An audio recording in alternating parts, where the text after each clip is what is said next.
भारत के सभी शहरों की सुबह एक जैसी होती है, खराब हवा के साथ। अलार्म बजता है और सुबह नींद खुलने से पहले फोन ऑन हो जाता है। दिन की शुरुआत एक 20 मिनट की डूम स्क्रोलिंग से होती है। रील्स पे कोई गोवा वेकेशन पे दिखता है या फिर कोई बार हॉपिंग करते रहता है। ये सब कंज्यूम करने से दिन के स्टार्टिंग में ही दिमाग स्पेंडिंग मोड में आ चुका होता है। फिर ब्रेकफास्ट के लिए फ्रिज चेक किया तो उसमें खाना नहीं, लेकिन उसकी कोई टेंशन नहीं क्योंकि 10 मिनट के अंदर ग्रोसरीज आ जाएंगी। अपने 10 मिनट डिलीवरी ऐप को खोला, पेमेंट मोड में क्रेडिट कार्ड या फिर BNPL सेलेक्ट किया और आइटम 10 मिनट में आपके पास। तभी आपको पता लगा कि ग्रोसरी मंगाने का कोई फायदा ही नहीं हुआ क्योंकि आपका कुक आज छुट्टी पर है। बट उसके लिए फूड डिलीवरी एप्स हैं, तो 30 मिनट के अंदर दूसरा ऑर्डर आ गया। अब ये एक रैंडम थर्सडे की सुबह है। घर से बाहर निकले बिना आपके हजारों रुपए उड़ चुके हैं, लेकिन आपको लगेगा आपने अभी तक कुछ भी खर्च नहीं किया क्योंकि ये सभी एक्सपेंसेस सिर्फ एक छोटे स्वाइप दूर थे। अब ये तो सिर्फ एक सुबह की स्टोरी थी। इसके ऊपर महीने का रेंट, फोन की EMI, जिम फीस और दुनिया भर के सब्सक्रिप्शन। हालत ये है कि आज इंडिया में 55% जेन जी पे चेक टू पे चेक जी रहे हैं। Credit card, BNPL, zero cost EMI, इन सभी फैसिलिटीज ने जेन जी को एक डेट ट्रैप में धकेल दिया है। जेन जी आज जितने भी प्रोडक्ट्स और सर्विसेज का कंजम्पशन कर रहे हैं वो सब एक सब्सक्रिप्शन बेस्ड मॉडल पर शिफ्ट की जा चुकी हैं। इस स्पेंडिंग पैटर्न की वजह से जेन जी शायद ऐसी पहली जनरेशन बन सकती है जो कोई एसेट ओन ही ना करे। आप जब भी कोई इन्फॉर्मेशन कंज्यूम करने के लिए सोशल मीडिया का यूज़ करते हो या फिर कोई न्यूज़ चैनल खोलते हो तो बहुत हाई चांसेस हैं कि आपको सिर्फ नेगेटिव न्यूज़ देखने के लिए मिलेगी। जैसे इन बड़ी कंपनीज में मास लेऑफ्स हो गए, इकोनॉमी में रिसेशन का खतरा है, बेंगलोर, दिल्ली और गुरुग्राम जैसे सिटीज़ में हाउसिंग क्राइसिस है, रेंट प्राइसेस बहुत ज़्यादा बढ़ रहे हैं। रेगुलर बेसिस पे ये सब कंटेंट कंज्यूम करने के बाद आपको कहीं ना कहीं ये रियलाइज़ होगा कि फ्यूचर काफ़ी अनसर्टेन है और ये फ्यूचर की अनसर्टेनिटी एक फीलिंग को ट्रिगर करती है जिसका नाम है doom spending. Doctor Christopher Fisher ने डूम स्पेंडिंग की एक डेफिनेशन दी है, compulsively spending money to numb anxiety, hopelessness और ड्रेड अबाउट द फ्यूचर। तो अब आप इस अनसर्टेनिटी को देखते हुए और अपने स्ट्रेस और एंजाइटी से कोप अप करने के लिए कोई इंपल्सिव परचेज करोगे, जैसे कोई शॉर्ट वेकेशन बुक करना, नए शूज परचेज करना या फिर कोई अनवांटेड इलेक्ट्रिक आइटम ले लेना। और असली प्रॉब्लम तब स्टार्ट होती है जब ये सिंगल टाइम परचेज वाले इंपल्सिव डिसीजंस एक इंसान की आदत बन जाते हैं और वो एक ऐसे पॉइंट पर पहुंच जाता है जहां उसका बैंक बैलेंस इतना लो है कि अब वो कुछ अफोर्ड नहीं कर सकता। और कंपनीज ने भी इसी पैटर्न को देखा कि लोग एक टाइम में बड़े अमाउंट्स की ट्रांजैक्शन अवॉइड करते हैं, लेकिन एक छोटे अमाउंट को हर महीने देना वो इजीली एक्सेप्ट कर लेते हैं। इसीलिए आप देखोगे कि वो हर एक चीज जो आप एक जमाने में फिजिकली ओन करते थे आज वो सब सब्सक्रिप्शन मॉडल पे शिफ्ट हो चुकी हैं। इंडिया में एक डेकेड पहले तक सब्सक्रिप्शन बेस्ड इकोनॉमी का नामो निशान भी नहीं था और ये मॉडल सिर्फ न्यूज़पेपर्स और मैगजीन्स तक ही लिमिटेड था। लेकिन जैसे ही 2014 के बाद इंटरनेट मेन स्ट्रीम हुआ तब इंडिया के अंदर डिजिटल बेस्ड सब्सक्रिप्शन की ग्रोथ होना शुरू हुई। India is expected to have 243 million internet users. At this point, it will overtake the US as the second largest internet base in the world. और आज हम सिर्फ वीडियो स्ट्रीमिंग के लिए सब्सक्रिप्शन पे नहीं करते बल्कि health care, food delivery, software, ecommerce, ये सभी चीजें आज डायरेक्ट ओनरशिप से एक्सेस बेस्ड सर्विसेज की तरफ शिफ्ट हो गई हैं। प्रॉब्लम है कि आज कंजम्पशन बहुत आसान बन चुका है और लोगों की वेजेस इन्फ्लेशन के हिसाब से नहीं बढ़ रही और लिमिटेड सैलरी में अपने एस्पिरेशंस और कंजम्पशन को पूरा करने के लिए एक्सेस बेस्ड कंजम्पशन बढ़ रहा है। और साथ ही में जॉब मार्केट भी स्टेबल नहीं है। मतलब पहले कंसर्न था कि सैलरीज नहीं बढ़ रही, लेकिन अब एक और कंसर्न ऐड हो गया है कि किसी भी वक्त जॉब जा सकती है और लोग भी जॉब्स जाने वाली बात पे ज्यादा फोकस कर रहे हैं। लेकिन जो 23 लाख जॉब ऐड होंगी उनके ऊपर कोई फोकस नहीं कर रहा। लेकिन ये जॉब्स होंगी कैसी? सिंपल सी बात है कि एक डिग्री होल्ड करने से आप आज के समय पे जॉब स्कोर नहीं कर सकते। डिग्री का जमाना गया।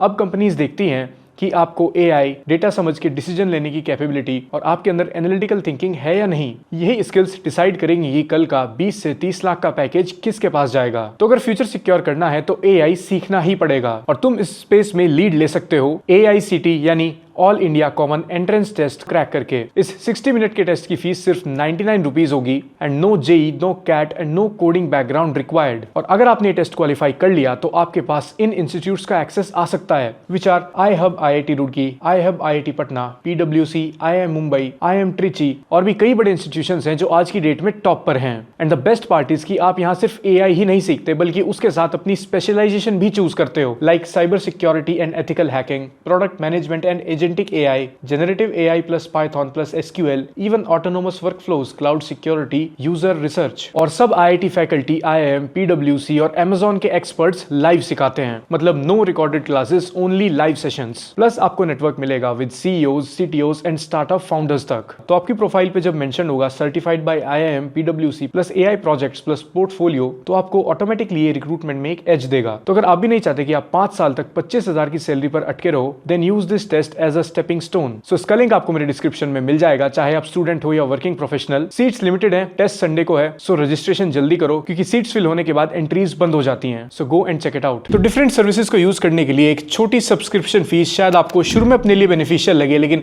एक्चुअल में ये कंपनी को फायदा पहुंचाएंगी। क्योंकि अगर ओनरशिप के लिए कंपनीज को यूजर एक अपफ्रंट फीस पे कर देंगे तो कंपनीज का रेकरिंग रेवेन्यू नहीं आएगा। अगर एक कंपनी अपनी प्रोडक्ट या सर्विस के लिए अपफ्रंट 4,000 रुपए चार्ज करेगी तो शायद यूजर को वो अमाउंट ज्यादा लगेगा, लेकिन वो उसी सर्विस या प्रोडक्ट के लिए मंथली 299 की फीस चार्ज करे तो यूजर खुशी खुशी दे देगा क्योंकि वो एक छोटा अमाउंट है। लेकिन अगर यूजर उस सर्विस को 1 साल तक यूज करेगा तो वो 3,588 रुपए पे कर चुका होगा और नेक्स्ट ईयर फिर से सब्सक्रिप्शन रिन्यू कराना होगा और इतना ही पैसा फिर से पे करना पड़ेगा। इवन अगर आप नॉलेज भी कंज्यूम करना चाहते हैं या फिर किसी ट्रेंडिंग टॉपिक पे कोई आर्टिकल रीड कर रहे हैं तो ज्यादा चांसेस है कि पूरे आर्टिकल को पढ़ने के लिए आपको एक फीस देनी होगी। आर्टिकल के एंड में आपको एक साइन अप का ऑप्शन मिल जाएगा जहां अपनी क्रेडिट कार्ड डिटेल्स डालनी होंगी और बहुत सारी वेबसाइट्स फर्स्ट मंथ में फ्री ट्रायल ऑफर करती हैं, तो आप बिना सेकंड थॉट दिए अपने कार्ड डिटेल्स भर देते हो। एक सर्वे के हिसाब से भी 65% यूजर अपने फ्री ट्रायल का सब्सक्रिप्शन कैंसिल करना भूल जाते हैं। जापान में एक स्टडी हुई थी जिसके हिसाब से 90% पॉपुलर एप्स और वेबसाइट अपने इंटरफेस में कुछ ना कुछ डार्क पैटर्न यूज करती हैं,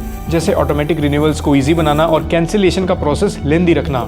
कितनी सारी ऐसी सर्विसेज होंगी जिन्हें आपने सिर्फ ट्राई करने के लिए सब्सक्राइब किया होगा, लेकिन वो आज तक एक्टिव हैं और आपने उन्हें अभी तक यूज नहीं किया। रेडसीर कंसल्टिंग के अकॉर्डिंग अगले 5 सालों में इंडिया के अंदर सब्सक्रिप्शन बेस्ड इकोनॉमी 35% के एनुअल रेट से ग्रो करेगी। ये सब्सक्रिप्शन मॉडल हमारी लाइफस्टाइल के हर एक चीज में आना शुरू हो गया। सपोज आपने एक एप्पल टीवी परचेज किया तो अब एप्पल म्यूजिक का सब्सक्रिप्शन लेना होगा, iCloud स्टोरेज के लिए पे करो, Apple TV plus, Apple arcade, Apple news लो। HP प्रिंटर्स भी अपने इसी बिजनेस मॉडल की वजह से काफी कंट्रोवर्सी में थे। प्रिंटर आई थिंक एक सबसे सिंपल और बेसिक गैजेट है जिसमें आप कमांड दोगे और आपको प्रिंट मिल जाएगा। उसकी इंक खत्म होगी तो आप उसे रिफिल करा सकते हो। लेकिन HP ने फिजिकली प्रिंटर्स बेचने के बाद इंक को सब्सक्रिप्शन मॉडल पे रखा। मतलब अगर आपने सब्सक्रिप्शन कैंसिल किया तो HP इंक कार्ट्रिजेस को डिसेबल कर देगा और उसकी इंक रिफिल कराने के लिए आपको एक सब्सक्रिप्शन पे करना होगा। 2020 के अंदर जहां 25 मिलियन लोग OTT के लिए पे करते थे, वहां 2023 आते आते नंबर डबल होके 50 मिलियन पहुंच गया। Amazon प्राइम और फ्लिपकार्ट प्लस जैसे सब्सक्रिप्शन सिर्फ 2 सालों में 40% से बढ़ गए। अब इस तरीके के एक्सपेंसेस के लूप में एसेट बिल्ड करने के लिए सेविंग करने के बारे में सोचना ऑलमोस्ट इम्पॉसिबल है, क्योंकि पिछले कुछ टाइम से इनकम स्टैग्नेंट है और इन्फ्लेशन तेजी से बढ़ा है। इस चीज को समझने के लिए हमें बेसिक इकोनॉमिक के कॉन्सेप्ट को जानना होगा, रियल वेज ग्रोथ। इससे आपको पता चलेगा कि आपकी जो करंट सैलरी है आज के समय में उससे आपकी कितनी परचेजिंग पावर है। सैलरी 5 सालों में 25% बढ़ी और मान लेते हैं कि महंगाई 20% बढ़ी, तो अब हमें यहाँ करना होगा percentage of your salary increase minus 20% inflation, तो आपकी रियल वेज ग्रोथ सिर्फ 5% हुई। इंडियन गवर्नमेंट का ही एक 2025 का सर्वे है जो खुद ये बात दिखाता है कि सैलरीड और सेल्फ एम्प्लॉयड लोगों की रियल वेज ग्रोथ कम हुई है। साल 2018 के कंपैरिजन में 2023 के अंदर सैलरीड मैन की सैलरी 6.1% से कम हुई है और विमेन वर्कर की 12.5% से। लोग ऑन पेपर भले ही ज्यादा कमा रहे हो, लेकिन उनकी purchasing power year on year कम हो रही है क्योंकि इन्फ्लेशन उनकी इनकम से तेजी से बढ़ रहा है। ईयर 2024 के एक सर्वे के हिसाब से कॉर्पोरेट प्रॉफिट 22.3% से बढ़ा है, लेकिन उसके बावजूद भी कंपनीज ने ना तो इनकम बढ़ाई है, ना ही वो ज्यादा हायरिंग्स कर रही हैं। लोगों की इनकम अभी भी स्टैग्नेंट है। इस चार्ट में साफ देखा जा सकता है कि जहां इन्फ्लेशन 5.7% से बढ़ा है, वहीं IT सेक्टर में रियल वेजेस सिर्फ 4% से बढ़ी हैं और बैंकिंग सेक्टर में सिर्फ 2.8%, लॉजिस्टिक्स में 4.2%। रिटेल, FMCG और EMPI के नंबर्स भी आपके सामने हैं। प्राइवेट कंपनीज के C-सूट्स में बैठे हुए लोग एक तो इंडिविजुअल से कम टैक्स पे करते हैं और 15 साल के अपने हाई प्रॉफिट्स पे होने के बावजूद भी एम्प्लॉयज की सैलरीज नहीं बढ़ाई जा रही और ना ही कोई खास नई जॉब्स क्रिएट की जा रही हैं। और इस सब के बावजूद भी नारायण मूर्ति आके बोलते हैं कि हमें वीक में 70-80 घंटे काम करना चाहिए। एम्प्लॉयज की सैलरी इन्फ्लेशन से कीप अप नहीं कर पा रही, उनके लिए कोई लेबर लॉज नहीं है, ना ही कोई वर्क लाइफ बैलेंस है और फिर भी टैक्स बेनिफिट्स इन कॉर्पोरेट्स को ही मिलते हैं। गवर्नमेंट ने कॉर्पोरेट्स के टैक्स को कट किया था जिससे कि ज्यादा लोग इन्वेस्ट करें, जॉब्स क्रिएट करें और इकोनॉमी बूस्ट हो, और इन टैक्स ब्रेक्स देने की वजह से गवर्नमेंट को 1.4 लाख करोड़ का नुकसान भी हुआ था, लेकिन उसके बावजूद भी ना तो कोई जॉब्स क्रिएट हुई ना सैलरीज बढ़ी। इन टैक्स ब्रेक्स की वजह से फाइनेंशियल ईयर 2023 में कॉर्पोरेट टैक्स से ज्यादा भारत में इंडिविजुअल टैक्स कलेक्ट हुआ। अब जिन कॉर्पोरेट टैक्स का फायदा यंग जॉब सीकर्स को होना चाहिए था, उसका पूरा बेनिफिट ये कॉर्पोरेट्स उठा रहे हैं। अब इस स्टैग्नेंट इनकम के साथ बढ़ती हुई एक्सपेक्टेशंस और एस्पिरेशंस लोगों के लिए और प्रॉब्लम्स खड़ी कर रही हैं। इसी लूप को और ज्यादा बढ़ाने का काम कर दिया क्रेडिट कार्ड्स की इजी अवेलेबिलिटी ने। बिना किसी सॉलिड बैकग्राउंड चेक के आज क्रेडिट कार्ड लेना बहुत ज्यादा आसान है, जिसकी वजह से डेटा में भी देखा जा सकता है कि भारत में क्रेडिट कार्ड डिफॉल्ट्स कितनी स्पीड से बढ़ रहे हैं। और क्रेडिट कार्ड से भी इजी क्रेडिट का एक्सेस देता है बाय नाउ पे लेटर, जिसमें कोई 2 फैक्टर ऑथेंटिकेशन भी नहीं होती। सिर्फ एक क्लिक के ऊपर आप कोई भी इलेक्ट्रॉनिक आइटम, ग्रोसरी आइटम या फिर फूड ऑर्डर कर सकते हो। लेकिन अगर आपने टाइम के अंदर पेमेंट नहीं की तो आपसे बड़े हैवी अमाउंट्स में इंटरेस्ट चार्ज किया जाएगा। आप अगर अमेजोन पे कोई भी प्रोडक्ट चेकआउट करोगे तो वो उसका एक्चुअल प्राइस नहीं दिखाएगा, वो आपको उसका EMI प्राइस शो करेगा। और इस सिचुएशन का फायदा डेट देने वाली कंपनीज और बैंक्स भी पूरी तरीके से उठा रहे हैं। पिछले कुछ समय से भारत के अंदर लोन को एक इमरजेंसी एड की जगह लाइफस्टाइल इंप्रूव करने के लिए यूज किया जा रहा है। रूपी रेडी नाम की एक डेट कंपनी के अकॉर्डिंग 2025 में 50% लोन रिक्वेस्ट सिर्फ रेंट, शॉपिंग, ट्रैवल, गिफ्टिंग के लिए थी। अब ऐसे पर्सनल लोन शॉर्ट टर्म के लिए तो शायद थोड़ी कन्वीनियंस ऑफर कर दें, लेकिन इनके हाई इंटरेस्ट रेट्स जो कि 10% से 36% तक हो सकते हैं, वो आपके लिए एक डेट ट्रैप क्रिएट कर देते हैं। पिछले 11 महीनों में बैंक से 15 लाख करोड़ के लोन्स अप्रूव हुए हैं, जिनमें 35% तो सिर्फ पर्सनल लोन्स थे। एक और स्टडी के हिसाब से 27% लोगों ने सिर्फ ट्रैवलिंग के लिए लोन लिया है और 11% लोगों ने क्रेडिट कार्ड के बिल को पे करने के लिए, यानी लोन को रीपे करने के लिए लोन। और ऑब्वियसली इन लोन्स को अप्लाई करने वाले लोगों में से ज्यादातर जेनजी थे। PwC की एक स्टडी के हिसाब से तो इंडियंस अपनी सैलरी का 33% सिर्फ लोन्स को रीपे करने में यूज कर रहे हैं। अब इंस्टेंट एप्स और इजी क्रेडिट की वजह से लोन लेने का प्रोसेस बहुत इजी हो गया है, इसीलिए 50,000 से कम वाले लोन्स सबसे ज्यादा नॉन परफॉर्मिंग एसेट्स बन रहे हैं। यानी कि जो लोग छोटी अमाउंट में लोन ले रहे हैं, ज्यादा डिफॉल्ट्स उनमें देखने के लिए मिल रहा है। Digital lender association of India के अकॉर्डिंग 4 में से एक 50,000 की अमाउंट का लोन रीपे ही नहीं होता। इस तरीके के डिफॉल्ट्स की वजह से बहुत लोग अपना क्रेडिट स्कोर बिल्कुल तहस नहस कर लेते हैं, लेकिन अर्ली स्टेज में उन्हें इस चीज का रियलाइजेशन ही नहीं होता। और जब उन्हें रियलाइज होता है कि उन्हें किसी इमरजेंसी फंड के लिए कोई लोन चाहिए या फिर होम लोन लेना है, तब तक उनकी प्रोफाइल पे क्रेडिट स्कोर के ये स्टेन्स इतने ज्यादा हो जाते हैं कि उन्हें कोई लोन अप्रूव ही नहीं होता। हमारे देश में फाइनेंशियल एजुकेशन की बहुत ज्यादा कमी है और सोशल मीडिया की वजह से सडनली लाइफस्टाइल इंप्रूव करने की एस्पिरेशंस इतने सारे लोगों में आ गई हैं कि भले ही उनकी इनकम इस लाइफस्टाइल को सपोर्ट करे या ना करे, वो इसे अचीव करने की पूरी कोशिश करेंगे। होम क्रेडिट इंडिया के डेटा के हिसाब से 2020 के अंदर सिर्फ 1% लोग स्मार्टफोन्स EMI पर लिया करते थे और अब ये नंबर 37% है। भारत में बिकने वाले 40% स्मार्टफोन्स और 70% आईफोन्स EMIs पर बिकते हैं। पर्सनल लोन्स पूरे रिटेल क्रेडिट का 35% बन चुके हैं।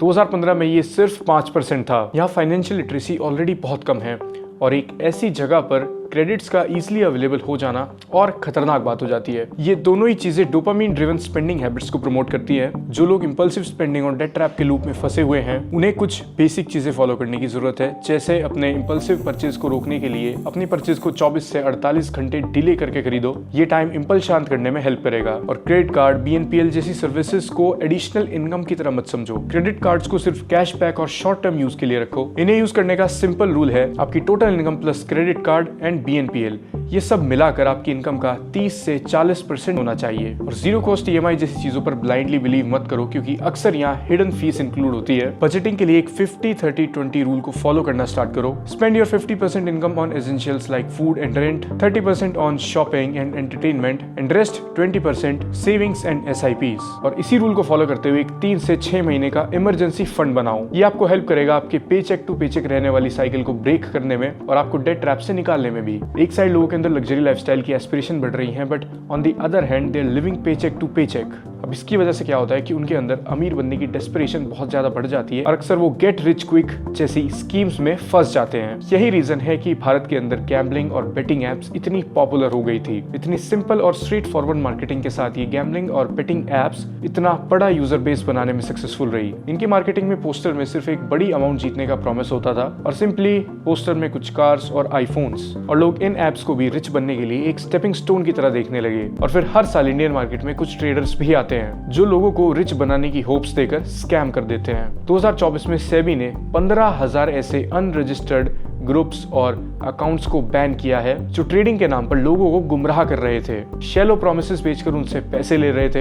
एक ऐसे ही क्रिएटर थे बाप ऑफ चार्ट्स। सेबी ने इनके ऊपर 17 करोड़ का फाइन ठोका। तो आप सोच के देखो कि इन्होंने कितनी अमाउंट का लोगों को स्कैम किया होगा। ऐसे और भी मल्टीपल एग्जांपल हैं, और वो लोग जो अभी तक अननोटिस्ड हैं वो अलग हैं जो करंटली लोगों को स्कैम कर रहे होंगे। हर बार लोग बहुत इजीली इन गेट रिच स्कीम्स में फंस जाते हैं। ये रिफ्लेक्ट करता है कि हम फाइनेंशियल एजुकेशन, अपॉर्चुनिटीज और होप्स प्रोवाइड करने में बिल्कुल फेल रहे हैं। सो आज के इस वीडियो में इतना ही। आई नो ये वीडियो काफ़ी लेट आया था। आने वाले प्रोजेक्ट्स काफ़ी इंटरेस्टिंग होंगे, so stay tuned for that. अगर आपको ये वीडियो अच्छा लगा होगा तो चैनल को सब्सक्राइब करना, वीडियो को शेयर करना। मिलेंगे अगले वीडियो में। Good bye.